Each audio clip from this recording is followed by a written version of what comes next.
Watch this video and then tell me we don't have a problem. South Africans, you are not angry enough. Speaking to Auntie Slim. Auntie Slim, Auntie Slim.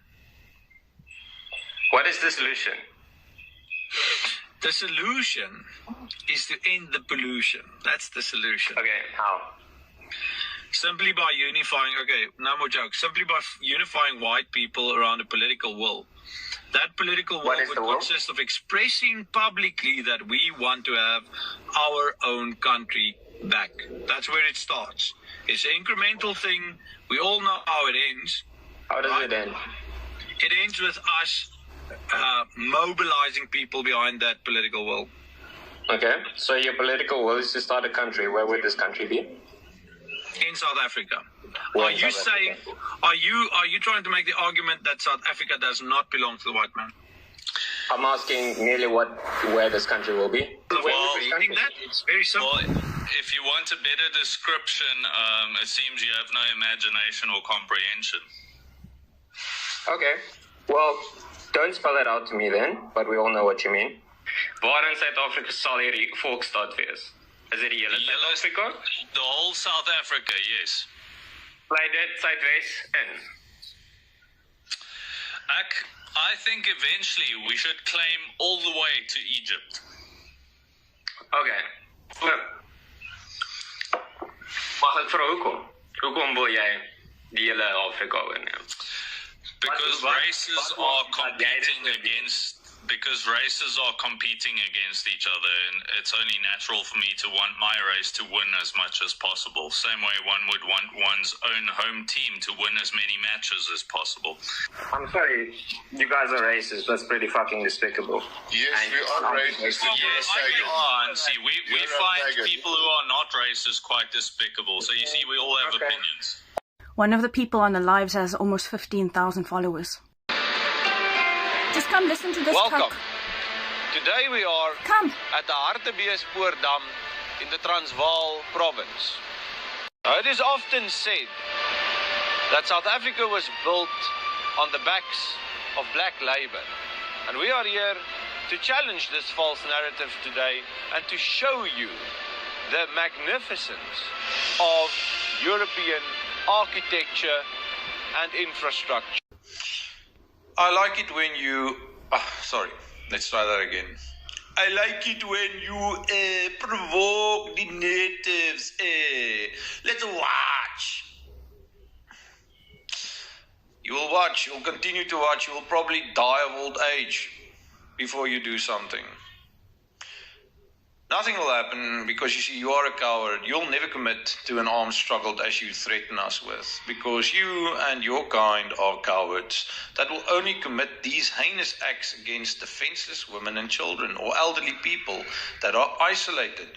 But you see, if by some miracle you do muster the courage or the logistic capability of doing something like that, oh man, let's just say there are many, many white men that are dreaming and yearning for that day. So go ahead, make our day. Freedom for the white. Has the minority of white South Africans living in South Africa still not realized that times have changed drastically, and there might never be going back to apartheid again in South Africa? Wait, but is that true? Is it possible that South Africa might be turned upside down one day when whites finally get the western part of South Africa turned into an independent Cape, exclusively for the white people? Many say it will never happen, but the truth is it's in the works. Who is going to stop it, since the current democratic government has not called anyone to order for even suggesting it? It would appear now that more young people on both ends of the spectrum are taking a stand and speaking out against some racist elements that are hindrance to democratic prosperity. I'm so done being nice. I am actually shaking the way I'm angry. I'm just going to say it like it is. Where is your rage? Where is your anger? Why are people not having these conversations? Why is it that so many people are focused on everything that's not important except these conversations? Why has nobody done anything about this? How is it that this man already has been able to accumulate such a large platform? These people feel so comfortable because you do nothing. They could go on a live and show the world how free they are to say these things.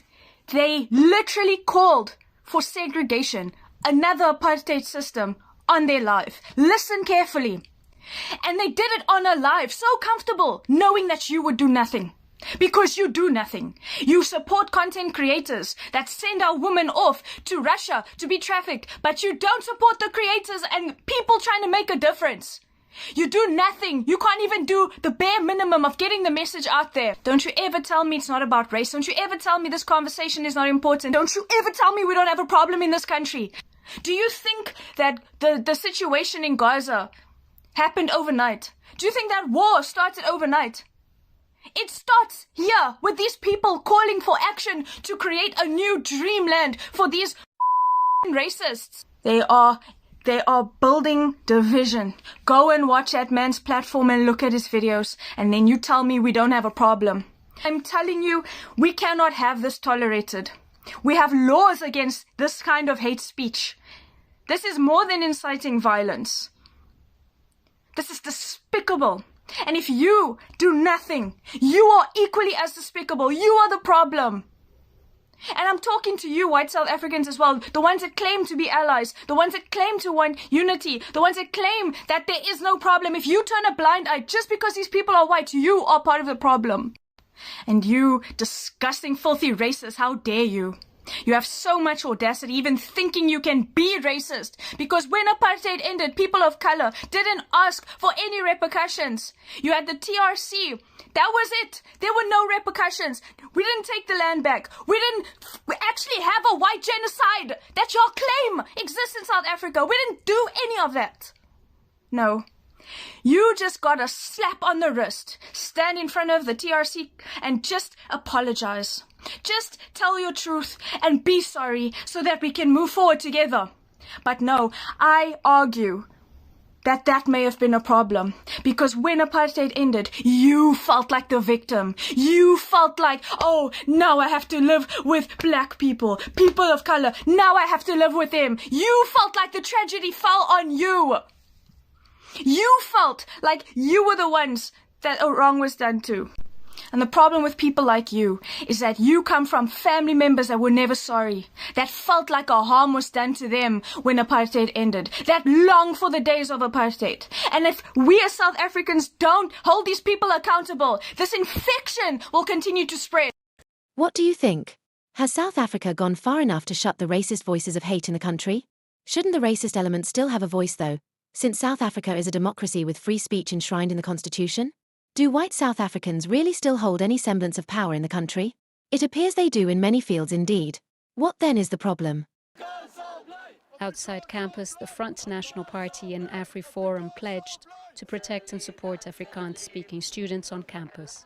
Every language that can be taught in South Africa, because they do it, politicize the whole thing now and trample on minorities in South Africa like Afrikaans-speaking people, and we believe that minority groups also have a right to be taught in their own language like Afrikaans. No politics is going to take away Afrikaans, right? So nobody's going to stop this. This is where this is our land, this is South African land. All right, so Afrikaans sal nooit doodgaan nie. Afrikaans sal staan!